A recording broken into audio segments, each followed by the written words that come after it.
लेकिन दुर्भाग्य है कि 76 साल आज़ादी के बाद भी जिनके वोट ज़्यादा है वो प्रधानमंत्री नहीं बन रहे हैं, जिनके वोट कम है। और मैं 76 साल आज़ादी के बाद तो हमारे दो प्रधान बैठे हैं,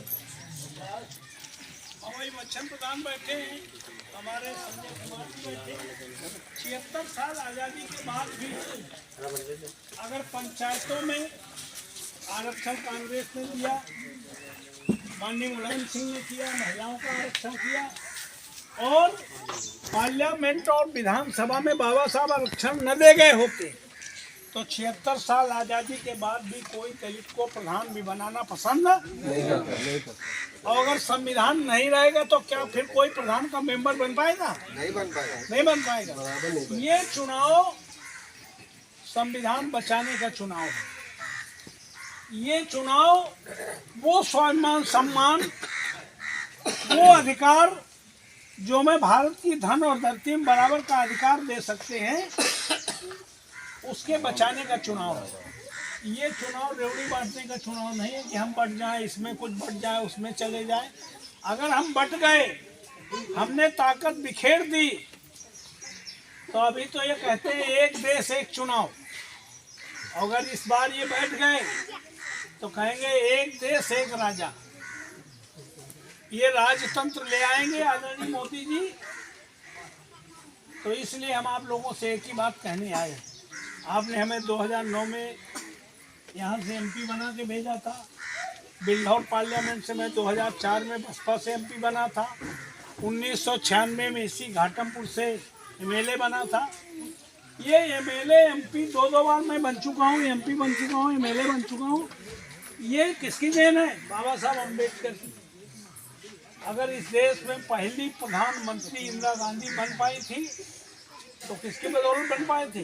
क्योंकि सनातन के हिसाब से, जिस सनातन की आज बात की जा रही है ना, उस सनातन के हिसाब से समूचे बहुजन समाज को पढ़ने का अधिकार नहीं, समूची नारी जाति को कोई पढ़ने का अधिकार नहीं था। तो अगर पहली प्रधानमंत्री इंदिरा जी बन पाई तो वो संविधान की देन है। बहन जी 4 बार उत्तर प्रदेश की 22 करोड़ जनता की अगर मुख्यमंत्री बन पाई तो संविधान की देन है, किसी की कृपा भी। अगर माननीय मुलायम सिंह जी और उनके परिवार के लोग 4 बार मुख्यमंत्री बन पाए तो संविधान की देन है।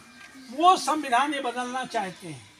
वो जानते हैं हम वोट के माध्यम से, चूंकि कहा गया है कि बहुत थोड़े समाज को काफ़ी दिनों तक बेवकूफ़ बनाया जा सकता है, लेकिन बहुत बड़े समाज को बहुत दिनों तक बेवकूफ़ 10 साल से बेवकूफ़ बन रहे कि नहीं बन रहे? आपने हमें 2009 में एमपी बना के भेजा था कांग्रेस से। कांग्रेस में बहुजन समाज पार्टी और समाजवादी पार्टी समर्थन में थी। फूड सिक्योरिटी बिल पास किया गया। भोजन के अधिकार का कानून कहाँ पास हुआ है? पार्लियामेंट में पास हुआ है। आदरणीय मोदी जी की कृपा भीख नहीं है तो गूगल में सर्च कर लेना, आ जाएगा। और 2 रुपए किलो गेहूँ और 3 रुपए किलो चावल, यानी 12-13 रुपए का राशन था। और तब गैस सिलेंडर कितने का था? 300 का। आप कितने का? 1100 का। 800 रुपए में कितने गेहूँ आ जाए?